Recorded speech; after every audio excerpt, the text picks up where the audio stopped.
राधे राधे। करवा चौथ आने वाली है। मैं आपको पूजन सामग्री और विधि बताऊंगी कि किस तरीके से माता का पूजन किया जाता है। पूजन की थाली में क्या क्या सामान चाहिए होते हैं, करवे में डालने के लिए क्या क्या सामान चाहिए होते हैं। ख़ास तौर पर करवे में डालने के लिए चौले फली, गुआर फली, फूल, कुमकुम, चावल, ये सब डाला जाता है। ऐसे करके 7 चीज़ें पूरी की जाती है। उसके बाद करवे का मुंह बांध दिया जाता है और ख़ास तौर पर प्रसाद के रूप में चावल और चौले बनाए जाते हैं। अशोक के पत्ते, जल का लोटा, दीपक, घी का दिया, घी, तेल, आप जो भी चाहिए वो लगा सकते हैं। और फूल, माला, पुष्प और माता के लिए चूनर, लाल कपड़ा, पाटे पे बिछाने के लिए लाल कपड़ा होना चाहिए और माता के लाल चुनर ओढ़ानी चाहिए और माता के एक ब्लाउज पीस भी रखना चाहिए लाल कलर का। सबसे पहले थाली में स्वास्तिक बनाया जाता है। उसके बाद माता का पूजन किया जाता है। माता का पूजन करने के लिए साफ स्वच्छ कपड़े पहनकर ही पूजन करना चाहिए, क्योंकि साल में एक बार ही आती है करवा चौथ। जब भी हम माता का पूजन करेंगे तो अच्छे से करना चाहिए, ध्यानपूर्वक हर बात का ध्यान रखना चाहिए। माता के पूजन इस प्रकार किया जाता है। साफ सुथरे कपड़े पहनने के बाद ही सबसे पहले मैं माता को दोनों हाथों से स्नान करवाऊंगी। दोनों हाथों से स्नान करवाना है। 7 बार स्नान करवाना है। उसके बाद ये पूजा की थाली है। इसमें मेहंदी, लच्चा, कुमकुम और फूल, अक्षत्र वगैरह हैं। माता के चुनर भी इसी में ही है। सबसे पहले हम थाली में एक स्वास्तिक बनाएंगे। स्वास्तिक बनाने के बाद उसकी पूजा करेंगे। उस पर अक्षत्र, पुष्प वगैरह, लच्छा वगैरह चढ़ाएंगे। उसके बाद हम तस्वीर में जो गणेश जी दिखते हैं उनकी पूजा करेंगे। बाद में माता की पूजा करेंगे। चांद, सूरज, सबकी पूजा होगी। सबके तिलक करेंगे और 13 बिंदी कुमकुम की लगानी है। तेरह ही बिंदी हमें मेहंदी की भी लगानी है और मेहंदी को हम लच्चे के साथ चिपका देंगे हाथों पे।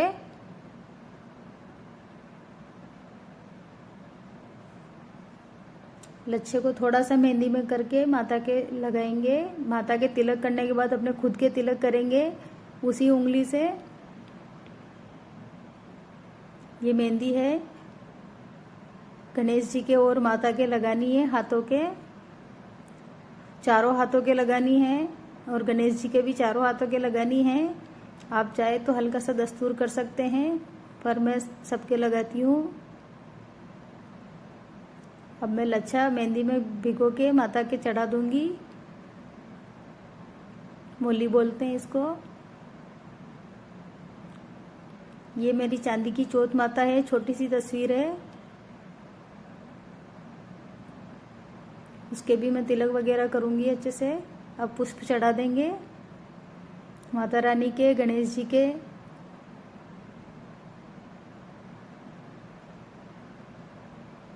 पुष्प चढ़ाने के बाद मैं माता को चुनर ओढ़ाऊंगी।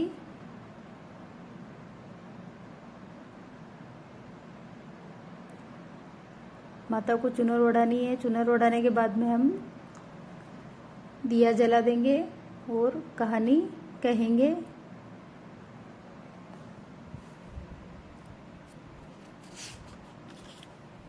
ये ब्लाउज पीस है, इसको भी मैं माता के चरणों में अर्पित कर दूंगी।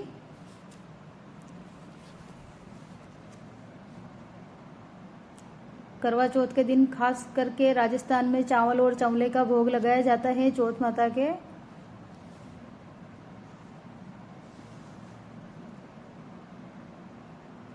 मैंने दिया जला दिया है, अगरबत्ती भी लगा दी है और धूप बत्ती भी लगा दी है।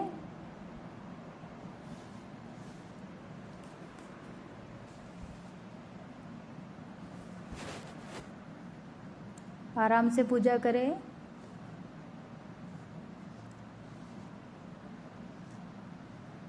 पूजन करने के बाद माता की कहानी कही जाती है, करवा चौथ माता की।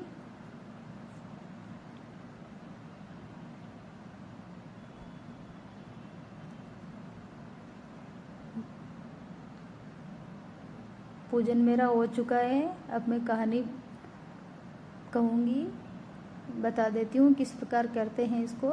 इसे करवा चौथ तथा कार्तिक चौथ भी कहा जाता है। ये चौथ कार्तिक माह के कृष्ण पक्ष की चतुर्थी तिथि को मनाई जाती है। इस व्रत की पूजा में मिट्टी के करवा में जल भरकर रखा जाता है। कहीं कहीं पर इसमें गेहूं भरकर रखते हैं, लेकिन राजस्थान में जल भरकर ही रखा जाता है। जिन लड़कियों का विवाह होता है वह विवाह के बाद अपनी पहली करवा चौथ को अपनी ससुराल में रहकर करती हैं, तो उनके पियर से, मायके से उनके लिए करवे में शक्कर या चीनी भरकर भेजे जाते हैं। इस चौथ व्रत की कथा इस प्रकार है। एक साहूकार था जिसके 7 बेटे व और एक बेटी थी। सातों भाई व बहन एक साथ बैठकर भोजन करते थे। एक दिन कार्तिक के कृष्ण पक्ष की चौथ का व्रत आया तो साहूकार की पत्नी, उसकी बहुओं और बेटी ने व्रत रखा। शाम को जब सभी भाई भोजन करने के लिए बैठे तो उन्होंने अपनी बहन से कहा, आओ बहन भोजन कर ले। बहन बोली, आज मेरा करवा चौथ का व्रत है, इसलिए चांद निकलने पर अर्घ्य देकर ही भोजन करूंगी। तब भाइयों ने सोचा कि चांद के निकलने तक बहन भूखी रहेगी। तब एक भाई ने पेड़ पर चढ़ गया और वहां उसने एक दिया जलाया और दूसरे हाथ में चलनी की ओट कर दी, जिससे वह दूर से ही चांद जैसा दिखने लगा। फिर शेष भाई अपनी बहन को उस नकली चांद को दिखाकर कहने लगे, बहन चांद निकल आया है, चल कर अर्घ्य दे दो। तब बहन ने उस नकली चांद को अर्घ्य दे दिया। इस प्रकार व्रत भंग कर देने से चौथ माता उस पर कुपित हो गई। अर्घ्य देकर जब वह खाना खाने लगी तो पहले ही ग्रास में बाल आ गया, दूसरे ग्रास में कंकड़ आया और तीसरे ग्रास में मुंह की ओर करते ही उसकी ससुराल से बुलावा आया, संदेशा आया कि उसका पति बहुत बीमार है, बहू को जल्दी भेजो। तब वह तुरंत ही अपने ससुराल को चल दी। जब वह ससुराल पहुंची तो सास ने कहा, तेरा पति मूर्छित अवस्था में धरती पर पड़ा है। तो वह अपने पति के पास जाकर उसकी सेवा करने के लिए बैठ गई।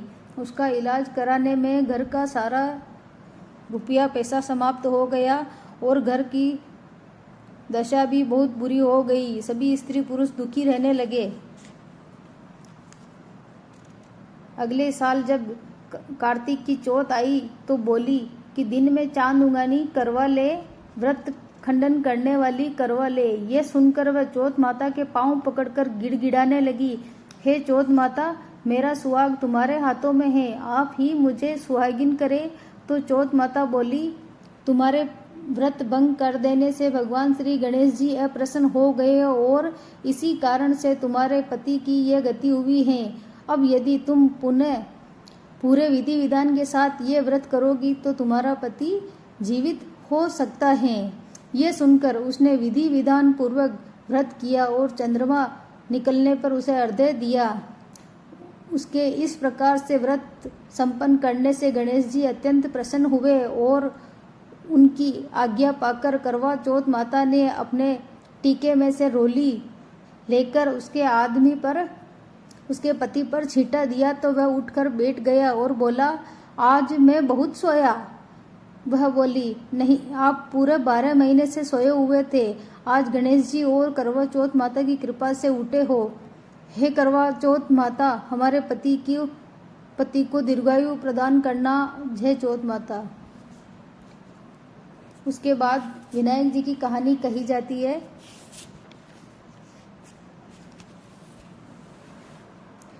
एक गांव में एक ब्राह्मण ब्राह्मणी रहते थे। वह ब्राह्मण तो भगवान श्री गणेश जी का बहुत बड़ा भक्त था। उसने अपने घर में एक अलमारी में गणेश जी की एक मूर्ति स्थापित कर रखी थी। वह प्रतिदिन प्रातःकाल ही स्नान करके गणेश जी की पूजा करता था। और फिर गणेश जी का ध्यान भी करता था। पूजा के समय घंटी आदि बजाकर उनकी आरती भी करता था। उनका घर बहुत ही छोटा था, जिसमें केवल यही एक कमरा था। ब्राह्मणी भी इसी कमरे में अपना कामकाज करती थी। ब्राह्मण के इस सेवा पूजा करने से ब्राह्मणी के काम में विघ्न पड़ता था, इसलिए वह प्रतिदिन अपने पति से लड़ती रहती थी। एक दिन ब्राह्मण स्नान करने गया हुआ था। उस समय ब्राह्मणी ने सोचा कि मैं मूर्ति को ही गायब कर देती हूँ, फिर ये किसके सामने बैठकर पूजा पाठ करेंगे। ऐसा सोचकर उसने मूर्ति को उठाया, कमरे में ही एक कोने में रख दिया और कपड़े से ढक दिया। घंटी बजाकर पर्दा उठाया तो जब ब्राह्मण स्नान करके वापस आया और अलमारी के निकट गया, जब उसने घंटी बजाकर पर्दा उठाया तो देखा कि गणेश जी की मूर्ति ही गायब है। तब वह अपनी स्त्री से पूछने लगा कि मूर्ति कहाँ है। जब ब्राह्मणी कुछ न बोली तो ब्राह्मण समझ गया कि ये सब इसी की करतूत है। इस पर वह अपनी स्त्री से झगड़ने लगा। उनके झगड़े के कोलाहल से गणेश जी की ओर से जोर से हंसी आ गई। गणेश जी को जोर से हंसी आ गई। उनकी हंसी को सुनकर ब्राह्मणी ने दौड़कर कपड़ा उठाया और देखा कि वह मूर्ति जोर जोर से हंस रही थी। ये देखकर ब्राह्मण ब्राह्मणी तुरंत ही उनके चरणों में पड़ गए, गिर गए और बोले, हमें क्षमा कर दो, हमसे गलती हो गई। और ब्राह्मणी भी क्षमा मांगने लगी। तब वहां पर साक्षात श्री गणेश जी प्रकट हुए और बोले, हे वत्स, मैं तुम्हारी भक्ति और अत्यंत भक्ति से बहुत प्रसन्न हूँ। मैं तुम्हें धन संपदा, सुख समृद्धि और पुत्र प्राप्ति का वरदान देता हूँ। इतना कहकर गणेश जी अंतर्ध्यान हो गए। तब मूर्ति को वापस पुनः अलमारी में स्थापित कर दिया। तब से वह ब्राह्मण और ब्राह्मणी दोनों ही गणेश जी का पूजन करने लगे।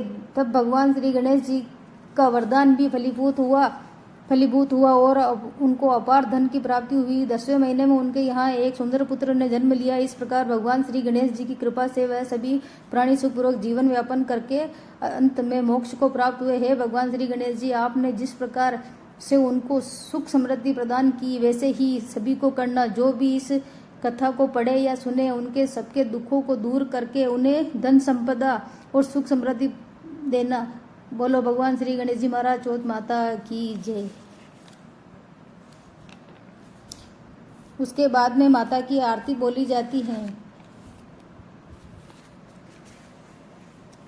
पहले गणेश जी की आरती बोली जाती है, उसके बाद में चौथ माता की आरती बोली जाती है।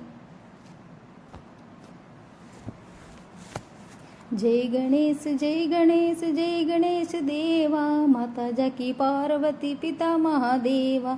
एक दंत दयावंत चार भुजाधारी, मस्तक सिंदूर सोहे मूसे की सवारी। अंधन को आंख देते कोड़िन को काया, बांझन को पुत्र देते निर्धन को माया। लड्डुअन को भोग लगे संत करे सेवा, पान चढ़े फूल चढ़े और चढ़े मेवा। दीनन की लाज रखो शंभु सुत वारी, कामना को पूरा करो जग बलिहारी। जय गणेश जय गणेश जय गणेश देवा, माता जाकी पार्वती पिता महादेवा। मैं जल्दी जल्दी बोल रही हूँ शॉर्ट में। चौथ माता की आरती भी है। ओम जय चौथ माता मैया जय चौथ माता, जो कोई तुमको ध्यावत पार उतर जाता। ओम जय श्री चौथ माता, हम सबकी माता हो तुम हो रुद्राणी, तुमरे यश को गावे हम सारे प्राणी। प्रत्येक बदी चतुर्थी को जो मनुष्य व्रत करे, प्रगति होए निरंतर दुख जा दूर परे। रहे प्रसन्न हमेशा ऐसे नर नारी, गणपति बने कृपालु विघ्न टरे भारी। ओम जय श्री चौथ माता, चौथ माता जी की आरती जो नारी नित्य गावे, कहत भक्त आशा रानी मन वांछित फल पावे। ओम जय श्री चौथ माता मैया जय जय श्री चौथ माता। जय बोलो गणेश जी महाराज, चौथ माता की जय। सब करने के बाद में लास्ट में जब सब औरतें पूजन कर लेती है तो अपने करवे को आपस में बदलती है, इधर उधर घुमाती है। 7 बार घुमाना चाहिए गायत्री मंत्र का जाप करते हुए। राधे राधे। आपको मेरी छोटी सी कहानी कैसी लगी कमेंट करके बताइएगा। राधे राधे।